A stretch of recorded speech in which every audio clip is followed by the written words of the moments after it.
পৰিস্থিতিয়ে সলনি কৰিলে এগৰাকী মহিলাৰ জীৱন। স্বামীৰ মৃত্যুৰ পাছত পত্নীয়ে জীয়াই ৰাখিছে স্বামীৰ সৃষ্টিশীলতা। স্বামীৰ মৃত্যু হোৱাৰ পৰা ২৫ বছৰে সবিতা পালৰ হাতৰ পৰশত প্ৰাণ পাই উঠিছে মা দুৰ্গাৰ প্ৰতিমূৰ্তি।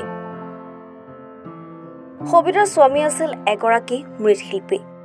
পৰিয়ালটোৰ উপাৰ্জনৰ মূল ব্যক্তি আছিল তেওঁ। দুৰ্ভাগ্যবশতঃ ২৫ বছৰ পূৰ্বে মৃত্যু হয় লোকজনৰ।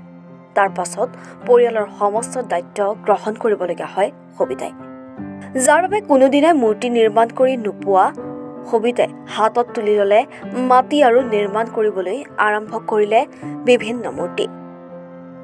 এইদৰে বিগত ২৫ বছৰে সবিতাই নিৰ্মাণ কৰি আহিছে মূৰ্তি। স্বামীৰ পেচাক যেন এক প্ৰকাৰ জীয়াই ৰাখিছে সবিতাই। সবিতা পালৰ মৃৎশিল্পৰ কাৰখানাৰ নাম পুষ্প শিল্পালয়। এই পুষ্প শিল্পালয়ৰ পৰা দুৰ্গা প্ৰতিমাৰ লগতে আন আন প্ৰতিমা বৰাক উপত্যকাৰ বিভিন্ন ঠাইত বিক্ৰী কৰা হয়। এইবাৰো ১৭ৰ পৰা ১৮টা দুৰ্গা প্ৰতিমাৰ নিৰ্মাণ দায়িত্ব লাভ কৰিছে তেওঁ। কাছাৰ জিলাৰ ধলাই বিধানসভাৰ ধৈয়াৰবন্দ অঞ্চলৰ মৃৎশিল্পী সবিতা পালৰ আছে দুগৰাকীকৈ কন্যা সন্তান। প্ৰতিমা নিৰ্মাণ কৰিয়েই দুগৰাকী কন্যাক শিক্ষিতা কৰি বিয়াও দিছে সবিতাই। সঁচাকৈয়ে সবিতা পালৰ অদম্য শক্তি তথা কৰ্মৰাজি সমাজৰ বাবে প্ৰেৰণাদায়ক। আমার নাম সবিতা পাল। আপনার এই শিল্পালয়ের নাম পুষ্প শিল্পালয়। এটা কত বছর পুরানা? পুরানা ২৫ বছর। ২৫ বছর মানে আমার আগে দুয়ারবন্দ দোকান আছিল, তো এখানে আইছি ২৫ বছর। আপনার হাজবেন্ডও মৃৎশিল্পী আছে? হয়। হাজবেন্ডের মারা যাওয়ার পরে আমি করছি। ২৫ বছর হয়ে গেছে। ২৫ বছর। আপনি নিজের হাতেই সবকিছু করেন? হয়, নিজের হাতে। কিটা মূর্তি বানাই? বিশ্বরী, বিশ্বকর্মা, দুর্গা, কালী, লক্ষ্মী সবকিছু বানাই। এবার যেহেতু দুর্গা পূজা, আর কয়টা অর্ডার পাইছেন? এই পর্যন্ত ১৪টা হইছে, আরো হওয়ার কথা আছে। ২০টার মতো হইছে? না, ১৭-১৮টা হয়। কোন কোন জায়গায় যায় আপনাদের? এইগুলা তো অনেক জায়গায় যায়, দুয়ারবন, বজ্জালেঙ্গা, বাগবার, এটা অনেক জায়গায় যায়। শিলচরেও যায়? না, শিলচর যায় না। হাইলাকান্দি সাইডে? হাইলাকান্দি সাইডে বন্দুক মারা অব্দি যায়।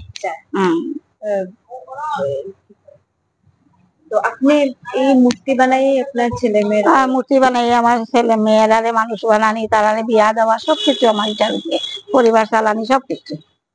কিরকম পরিশ্রম? পরিশ্রম কিন্তু অনেক অনেক পরিশ্রম, যেরকম পয়সাও আছে ওইরকম পরিশ্রম আছে। এখন লাগেনি কিন্তু যে অনেক কম্পিটিশন হইছে রে, যে মানে এখন আছে কম্পিটিশন বেজান, মানে অনেক আরো দোকান আছে বা মূর্তিও কম্পিটিশন আছে। এখন খালি কাস্টমাররা যেখানে ভালো লাগে ওইখান থেকেই নেয়, ওটাই আর কি। আপনার তো অনেক চিনা পরিচয়? অনেক চিনা জানা আছে, আর কাস্টমারও প্রচুর আছে। এমনি বিভিন্ন সময়ে আপনার আসাম ইউনিভার্সিটি বা অন্যখানেও ডাকে? হ্যাঁ, ডাকছে, সম্মান দিছে আপনারে? হ্যাঁ। তো একজন মহিলা হয়ে কতটুকু কঠিন, মানে এইসব কাজে নিজের ঠিক করিয়ে? হ্যাঁ, অনেক কঠিন। এখন আপনার এখানে কর্মচারীও আছে? হ্যাঁ, আছে, ৩ জন আছে কাজ করে। এখন তো ব্যস্ততা খুব বেশি। এখন তো সিজন আইছে, দুর্গা পূজা আইছে, এখন তো ব্যস্ততা। শিলচৰৰ পৰা কিষণ মালাকাৰৰ ৰিপৰ্ট, এনি ভাৰত 24।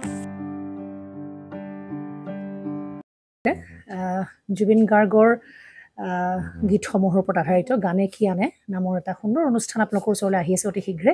অহা ১৫ আগষ্টৰ পৰা ধেমাজিৰ পৰা প্ৰথম অডিশ্যন আৰম্ভ হ'ব, আৰু সেই অডিশ্যনৰ যোগেদি বিভিন্ন কণ্ঠশিল্পীসকলে যিসকলে এই অনুষ্ঠানত যোগদান কৰিব বিচাৰে, তেওঁলোকে এই অডিশ্যনৰ যোগেদি আগবাঢ়ি আহক। আৰু জুবিন গাৰ্গৰ বহুত ভাল লগা গান আমি সদায় শুনি আহোঁ, আৰু আপোনালোকৰ যদি ভাল লগা গান থাকে, জুবিন গাৰ্গৰ আপোনালোকে গাই ভাল পায়, তেন্তে অডিশ্যনত যোগদান কৰক। মোৰ ফালৰ পৰা আন্তৰিক শুভকামনা থাকিল এই সম্পূৰ্ণ অনুষ্ঠানটোলৈ। ধন্যবাদ।